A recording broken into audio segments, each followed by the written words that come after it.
The proposals in Part A will further strengthen the sankalp of nation first, doubling farmers' income, strong infrastructure, healthy India, good governance, opportunities for youth, education for all, women empowerment, and inclusive development, among others. Additionally, also on the path to fast implementation are the 13 promises we had made in the budget of 2015-16, which were to materialize during the Amrit Mahotsav of 2022 on the 75th year of our independence. They too resonate with the vision of Atmanirbharta. The budget proposals for 21-22 rest on 6 pillars: health and well-being, physical and financial capital and infrastructure, inclusive development for aspirational India, reinvigorating human capital, innovation and R&D, and as 6th, minimum government and maximum governance. I now move to talking about the first pillar, health and well-being. Even at the outset, I would like to say that the investment on health infrastructure in this budget has increased substantially. Progressively, as institutions absorb more, we shall commit more. Taking a holistic approach to health, we focus on strengthening 3 areas: preventive, curative, and well-being. Health systems. A new centrally sponsored scheme, PM Atmanirbhar Swasth Bharat Yojana, will be launched with an outlay of about 64,180 crores over 6 years. This will develop capacities of primary, secondary, and tertiary care health systems, strengthen existing national institutions, and create new institutions to cater to detection and cure of new and emerging diseases. This will be in addition to the National Health Mission. The main interventions under the scheme are support for over 17,000 rural and 11,000 urban health and wellness centers, setting up integrated public health labs in all districts, and 3,382 block public health units in 11 states, establishing critical care hospital blocks in 602 districts and 12 central institutions, strengthening of National Center for Disease Control, its 5 regional branches and 20 metropolitan health surveillance units, expansion of the integrated health information portal to all states and UTs to connect all public health labs, operationalization of 17 new public health units, and strengthening of 33 existing public health units at points of entry, that is, at 32 airports, 11 seaports, and 7 land crossings, setting up of 15 health emergency operation centers and 2 mobile hospitals, and setting up of a National Institution for One Health, a regional research platform for WHO, World Health Organization, Southeast Asia Region Office, 9 biosafety level 3 laboratories, and 4 regional national institutes for virology. Nutrition. To strengthen nutritional content, delivery, outreach, and outcome, we will merge the supplementary nutrition program and the Poshan Abhiyan and launch the Mission Poshan 2.0. We shall adopt an intensified strategy to improve nutritional outcomes across 112 aspirational districts. Universal coverage of water supply. The World Health Organization has repeatedly stressed the importance of clean water, sanitation, and clean environment as a prerequisite to achieving universal health. the Jal Jeevan Mission Urban will be launched. It aims at universal water supply in all 4,378 urban local bodies with 2.86 crores household tap connections, as well as liquid waste management in 500 Amrit cities. It will be implemented over 5 years with an outlay of 2,87,000 crores. Swachh Bharat and Swasth Bharat. For further Swachhata of urban India, we intend to focus on complete fecal sludge management and wastewater treatment, source segregation of garbage, reduction in single-use plastic, reduction in air pollution by effectively managing waste from construction and demolition activities, and bioremediation of all legacy dump sites. The Urban Swachh Bharat Mission 2.0 will be implemented with a total financial allocation of 1,41,678 crores over a period of 5 years from 2021. Clean air. To tackle the burgeoning problem of air pollution, I propose to provide an amount of 2,217 crores of rupees for 42 urban centers with a million-plus population in this budget. Scrapping policy. We are separately announcing, Honorable Speaker, a voluntary vehicle scrapping policy to phase out old and unfit vehicles. This will help in encouraging fuel-efficient, environment-friendly vehicles, thereby reducing vehicular pollution and oil import bills. Vehicles would undergo fitness tests in automated fitness centers after 20 years in case of personal vehicles and after 15 years in case of commercial vehicles. Details of the scheme will be separately shared by the ministry. Vaccines. The pneumococcal vaccine, a made-in-India product, is presently limited to only 5 states. It will be rolled out across the country. This will avert more than 50,000 child deaths annually. Honorable Speaker, I have provided 35,000 crores of rupees for COVID-19 vaccine in this year, 21-22. So the budget outlay for health and well-being is 2,23,846 crores in this BE 21-22, as against the BE of only 94,452 crores, and it marks an increase of 137%. The details of the same are at Annexure 1 of the speech. I now move to the second pillar, physical and financial capital and infrastructure. Atmanirbhar Bharat, production-linked incentive schemes are things which I would like to place an emphasis. For a $5 trillion economy, our manufacturing sector has to grow in double digits on a sustained basis. Our manufacturing companies need to become an integral part of global supply chains, possess core competence and cutting-edge technology. To achieve all of the above, PLI schemes to create manufacturing global champions for an Atmanirbhar Bharat have been announced for 13 sectors. For this, the government has committed nearly 1.97 lakh crores over 5 years starting this financial year. This initiative will help bring scale and size in key sectors, create and nurture global champions, and provide jobs to our youth. Textiles.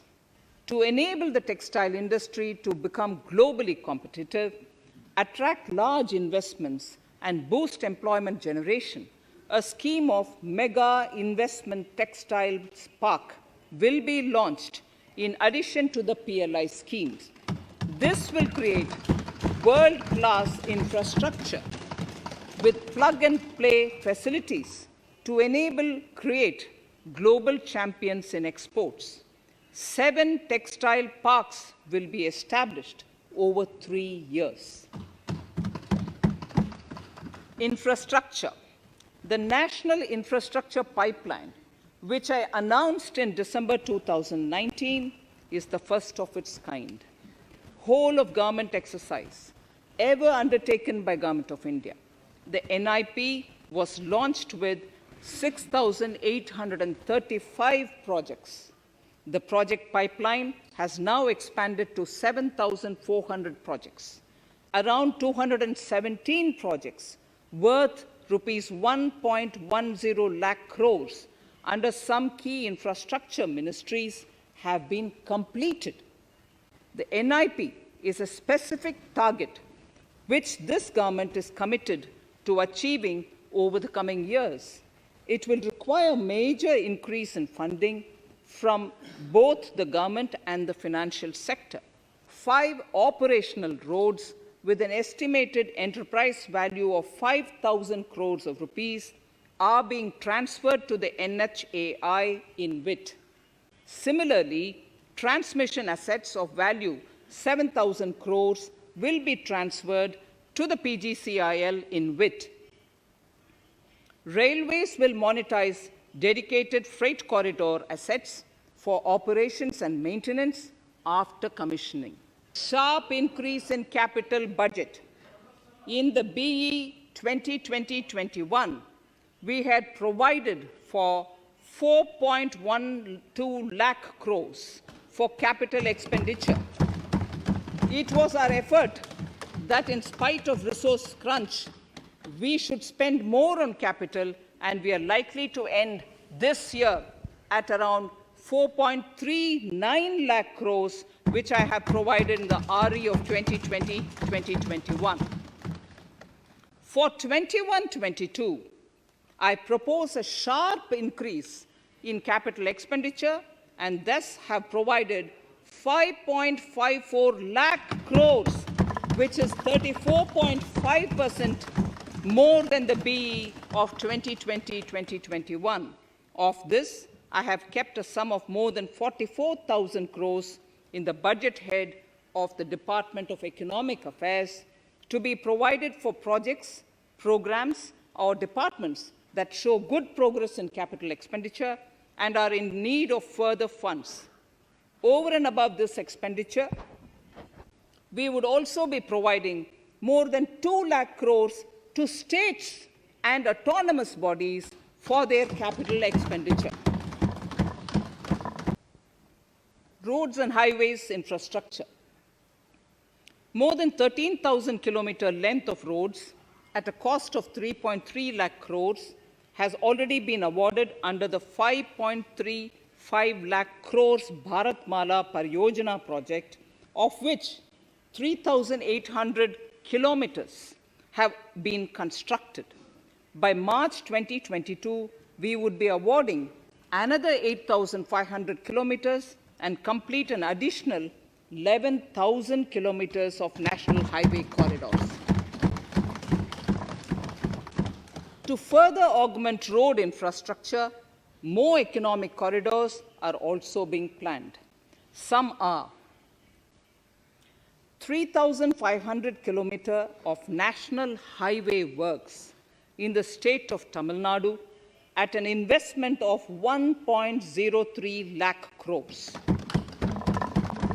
These include Madurai-Kollam corridor, Chittur-Tachur corridor, and construction will start next year. Second, 1,100 kilometers of national highway works in the state of Kerala at an investment of 65,000 crores, including 600 kilometer section of Mumbai-Kanyakumari corridor in Kerala. Third, 675 kilometers of highway works in the state of West Bengal at a cost of 25,000 crores, including upgradation of existing road Kolkata-Siliguri.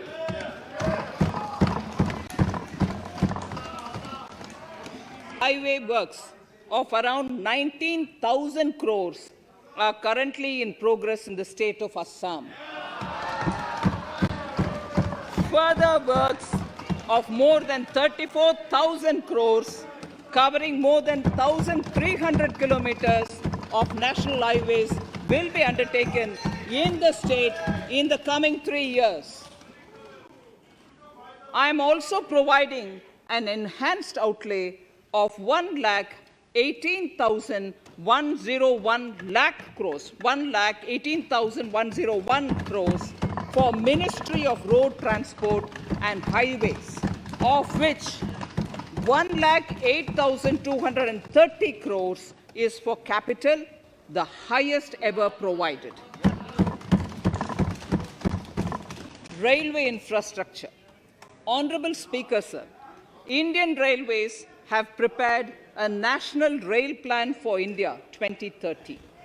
The plan is to create a future-ready railway system by 2030, bringing down the logistic costs for an industry is at the core of our strategy to enable Make in India. It is expected that Western Dedicated Freight Corridor and Eastern Dedicated Freight Corridor will be commissioned by June 2022. The following additional initiatives are also proposed. The Sonnagar-Gomo sections, 263 kilometers of Eastern Dedicated Freight Corridor will be taken up in PPP mode in this year itself. Gomo-Dankuni section of 274.3 kilometers will be also taken up shortly in short succession. We will undertake future dedicated freight corridor projects, namely East Coast Corridor from Kharagpur to Vijayawada, East-West Corridor from Bhusaval to Kharagpur to Dankuni, and North-South Corridor from Itarsi to Vijayawada. Detailed project reports will be undertaken in the first phase. Broad gauge route kilometers, RKM as they refer to, electrified is expected to reach 46,000 kilometers, 46,000 RKMs. That is 72% by end of 2021 from 41,548 RKMs on 1st October 2020. 100% electrification of broad gauge routes will be completed by December 2023. For passenger convenience and safety, the following measures are being proposed. We will introduce the aesthetically designed Vista Dome LHB coach on tourist routes to give better travel experience to passengers. The safety measures undertaken in the past few years have borne results. To further strengthen this effort, high-density network and highly utilized network routes of Indian Railways will be provided with an indigenously developed automatic train protection system that eliminates train collision due to human error. I am providing a record sum of 1,10,055 crores for railways, of which 1,07,100 crores is for capital expenditure only. Urban infrastructure. We will work towards raising the share of public transport in urban areas through expansion of metro rail networks and augmentation of city bus services. A new scheme will be launched at a cost of 18,000 crores to support augmentation of public bus transport services. The scheme will facilitate deployment of innovative PPP models to enable private sector players to finance, to acquire, to operate, and to maintain over 20,000 buses. The scheme will boost the automobile sector, provide fillip to economic growth, create employment opportunities for our youth, and enhance ease of mobility for urban residents. A total of 702 kilometers of conventional metro is operational, and another 1,016 kilometers of metro and RRTS is under construction in 27 cities. Two new technologies, that is Metro Light and Metro Neo, will be deployed to provide metro rail systems at much lesser cost with same experience, convenience, and safety in Tier 2 cities and peripheral areas of Tier 1 cities also. Central counterpart funding will be provided to Kochi Metro Railway Phase 2 of 11.5 kilometer at a cost of 1,957.05 crores. Chennai Metro Railway Phase 2 of 118.9 kilometers at a cost of 63,246 crores. Bengaluru Metro Railway Project Phase 2A and 2B of 58.19 kilometers at a cost of 14,788 crores. Nagpur Metro Rail Project Phase 2 and Nashik Metro at a cost of 5,976 crores and 2,092 crores respectively.